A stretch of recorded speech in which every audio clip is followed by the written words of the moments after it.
ನಮ್ಮೆಲ್ಲರಿಗೂ ಖುಷಿಯಾಗಿರ್ಬೇಕು, ಸಂತೋಷವಾಗಿರ್ಬೇಕು ಅನ್ನೋ ಒಂದು ಆಸೆ ಇದ್ದೇ ಇರುತ್ತಲ್ವಾ. ಸೋಮವಾರ ಬಂದ್ರಂತೂ ಈ ವಾರ ನಾನು ನೆಮ್ಮದಿಯಿಂದ ಇರಬೇಕು, ಖುಷಿಯಾಗಿರ್ಬೇಕು ಅನ್ನೋ ಒಂದು ಪುಟ್ಟ ಆಸೆ ನಮ್ಮಲ್ಲಿ ಬಂದೇ ಬರುತ್ತೆ. ಯಾಕೆ ಅಂತಂದ್ರೆ ಈ ಸೋಮವಾರ ಅನ್ನೋದು ವಾರದ ಪ್ರಾರಂಭದ ದಿನ, first day of the week. So ಇವತ್ತು ಚೆನ್ನಾಗಿದ್ರೆ ಆ ವಾರ ಪೂರ್ತಿ ನಾನು ಚೆನ್ನಾಗಿರ್ತೀನಿ ಅನ್ನೋ ಒಂದು ನಂಬಿಕೆ ನಮ್ಮಲ್ಲಿ ಇರುತ್ತೆ. ಫೇಮಸ್ ಗ್ರೀಕ್ ಫಿಲಾಸಫರ್ ಅರಿಸ್ಟಾಟಲ್ ಹೇಳಿದ ಹಾಗೆ well begun is half done, ಅಂದ್ರೆ ಎಲ್ಲಿ ಪ್ರಾರಂಭ ಚೆನ್ನಾಗಿರುತ್ತೋ ಅಲ್ಲಿ ಅರ್ಧ ಕೆಲಸ ಮುಗ್ದಂತೆ ಅಂತ ಅಲ್ವಾ. ಈ ಒಂದು ನಂಬಿಕೆಯನ್ನು ನಾವು ಖಂಡಿತವಾಗ್ಲೂ ನಿಜ ಮಾಡ್ಕೋಬಹುದು. ಬನ್ನಿ ಹಾಗಾದ್ರೆ ಇವತ್ತು ಇದನ್ನ ಹೇಗೆ ನಿಜ ಮಾಡ್ಕೋಬಹುದು ಅನ್ನೋದನ್ನ ನಾನು ನಿಮ್ಗೆ ತಿಳಿಸ್ಕೊಡ್ತೀನಿ. ನೋಡಿ, ಮೊದಲನೇದಾಗಿ ನಾವ್ ಏನ್ ಮಾಡ್ಬೇಕು ಅಂತಂದ್ರೆ ಸೋಮವಾರ ಬಂದ ತಕ್ಷಣ ಒಂದು ದೃಢ ಸಂಕಲ್ಪ ಮಾಡ್ಕೋಬೇಕು, ಒಂದು ಸ್ಟ್ರಾಂಗ್ ಡಿಟರ್ಮಿನೇಷನ್. ಏನು ಆ ದೃಢ ಸಂಕಲ್ಪ ಅಂತಂದ್ರೆ no matter what I remain try to be happy.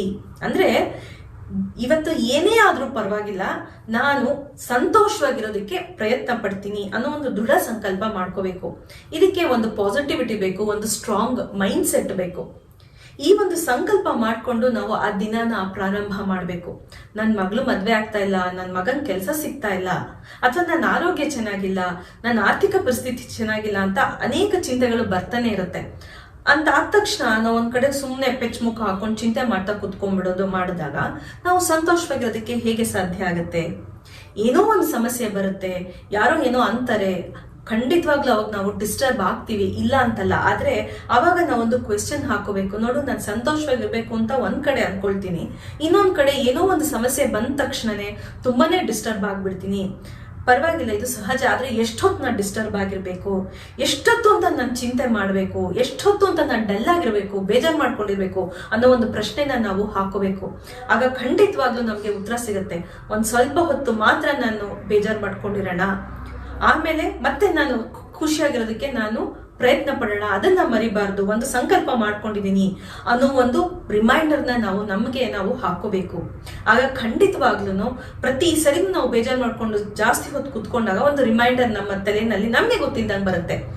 ಸಾಕು, ಇನ್ನು ನೀನ್ ಚಿಂತೆ ಮಾಡಿದ್ ಸಾಕು, ಡಲ್ ಆಗಿದ್ದಿದ್ ಸಾಕು, ಬೇಜಾರು ಮಾಡ್ಕೊಂಡಿದ್ ಸಾಕು, ಸಂತೋಷವಾಗಿರೋದಕ್ಕೆ ಪ್ರಯತ್ನ ಪಡು ಅನ್ನೋ ಒಂದು ರಿಮೈಂಡರ್ ನಮ್ಗೆ ಬರುತ್ತೆ. ಇವತ್ತು ನನಗೆ 10 ಸಮಸ್ಯೆಗಳಿರ್ಬೋದು, 10 ಚಿಂತೆಗಳಿರ್ಬೋದು, ಅದರಿಂದ ನಾನು ಬೇಜಾರು ಮಾಡ್ಕೊಂಡಿರ್ಬೋದು. ಆದ್ರೆ ನನ್ನ ಹತ್ರ 100 ಕಾರಣಗಳಿವೆ. ಆ 100 ಕಾರಣದಿಂದ ನಾನು ಸಂತೋಷವಾಗಿರ್ಬಹುದು ಅನ್ನೋ ಒಂದು ಆಟಿಟ್ಯೂಡ್ ಅನ್ನ ನಾವು ಬೆಳೆಸ್ಕೋಬೇಕು. ಈ ಒಂದು ಆಟಿಟ್ಯೂಡ್ ನಮ್ಮಲ್ಲಿ ಬಂದಾಗ ನಮ್ಮಲ್ಲಿ ಗ್ರಾಟಿಟ್ಯೂಡ್ ಬರುತ್ತೆ, ಅಂದ್ರೆ ಒಂದು ಕೃತಜ್ಞತೆಯ ಮನೋಭಾವನೆ. ಆ ಕೃತಜ್ಞತೆ ನಮ್ಗೆ ಬಂದಾಗ ನಮ್ಮ ಜೀವನ ಸುಂದರ ಅನ್ಸುತ್ತೆ, ನಮ್ಮ ಬದುಕು ಸುಂದರ ಅನ್ಸುತ್ತೆ ಅಲ್ವಾ. ಆಗ ನಮ್ಮ ಮುಖದಲ್ಲಿ ಒಂದು ನಗು ಬರುತ್ತೆ. ಈ ನಗುನ ನಾವು ಎಂಜಾಯ್ ಮಾಡ್ಬೇಕು, ಆ ನಗುನ ಕಂಟಿನ್ಯೂ ಮಾಡ್ಕೊಂಡು ಹೋಗೋದನ್ನ ಮರಿಬಾರ್ದು. ನಾವು ನಕ್ಕಿದ್ರೆ ನಮ್ಮ ಸುತ್ತಮುತ್ತ ಇರೋ ಜನಗಳು ನಗ್ತಾರೆ. ಜೊತೆಗೆ ಈ ನಗು ಅನ್ನೋದು ನಮ್ಮಲ್ಲಿ ಒಂದು ಪಾಸಿಟಿವಿಟಿನ ಬೆಳೆಸುತ್ತೆ, ಮತ್ತೆ ನಮ್ಗಾಗಿರೋ ಒಂದು ಒತ್ತಡ, ಒಂದು ಭಯ, ಒಂದು ಆತಂಕ, ದುಃಖನ ಕಡಿಮೆ ಮಾಡುತ್ತೆ. ಅಂಡ್ ನಗು ಅನ್ನೋದು ಇಟ್ಸ್ ಅಬ್ಸಲ್ಯೂಟ್ಲಿ ಫ್ರೀ ಅಲ್ವಾ. It doesn't cost anything. ಇದಕ್ಕೆ ನಾವು ಪೇ ಮಾಡಿ ಅದು ತುಂಬಾ ಎಕ್ಸ್ಪೆನ್ಸಿವ್, ನನ್ನ ಕೈಲಿ ತಗೊಳಕ್ಕಾಗಲ್ಲ ಅನ್ನೋ ಒಂದು ಸಿಚುಯೇಷನ್ ಖಂಡಿತ ಇಲ್ಲ ಅಲ್ವಾ. It's absolutely free. ಸೊ ಆ ನಗು ಅನ್ನೋದನ್ನ ನಾವೆಲ್ಲರೂ ಎಂಜಾಯ್ ಮಾಡ್ಬೇಕು, ನಗಬೇಕು, ಬೇರೆಯವ್ರನ್ನು ನಗಿಸ್ಬೇಕು. ಅವಾಗ ನಾವು ಖಂಡಿತವಾಗ್ಲೂ ಸಂತೋಷವಾಗಿರೋದಕ್ಕೆ ಸಾಧ್ಯ ಆಗುತ್ತೆ. ನೋಡಿ, ಸೊ ನಾ ಹೇಳಿದಾಗೆ ಒಂದು ದೃಢ ಸಂಕಲ್ಪ ಇರಬೇಕು, ಒಂದು ಕೃತಜ್ಞತೆ ಮನೋಭಾವನೆಯನ್ನ ನಾವು ಬೆಳೆಸ್ಕೋಬೇಕು, ಜೊತೆಗೆ ನಗ್ಬೇಕು. ಈ 3 ಮಾಡೋದ್ರಿಂದ ನಾವು ಸಂತೋಷವಾಗಿ ಇರೋದಕ್ಕೆ ಸಾಧ್ಯ ಆಗುತ್ತೆ. ಆದ್ರೆ ಇದ್ರ ಎಲ್ಲದ್ರ ಜೊತೆಗೆ ಇನ್ನೊಂದು ಬಹಳ ಮುಖ್ಯವಾದ ವಿಷಯವನ್ನ ನಾವು ತಿಳ್ಕೋಬೇಕು. ಅದೇನಪ್ಪಾ ಅಂತಂದ್ರೆ ಸಮಯ. ಈ ಸಮಯಕ್ಕೆ ನಾವು ಬೆಲೆ ಕೊಡ್ಬೇಕು, ಆಗ ಬದುಕು ನಮ್ಗೆ ಬೆಲೆ ಕೊಡುತ್ತೆ. ಕಳೆದು ಹೋದ ಹೊತ್ತು ಒಡೆದು ಹೋದ ಮುತ್ತು ಸಿಗೋದು ಅಂತ ಹೇಳ್ತಾರಲ್ವಾ, ಹಾಗೆ ಪ್ರತಿ ಒಂದು ಕಳೆದ ಕ್ಷಣ ನಮ್ಗೆ ವಾಪಸ್ಸು ಸಿಗೋದಿಲ್ಲ. ಆ ಕಾರಣಕ್ಕಾಗಿ ಪ್ರತಿಯೊಂದು ಕ್ಷಣನೂ ನಾವು ಉಪಯೋಗಿಸ್ಕೋಬೇಕು, ಸಂತೋಷವಾಗಿರೋದಕ್ಕೆ ಪ್ರಯತ್ನ ಪಡಬೇಕು.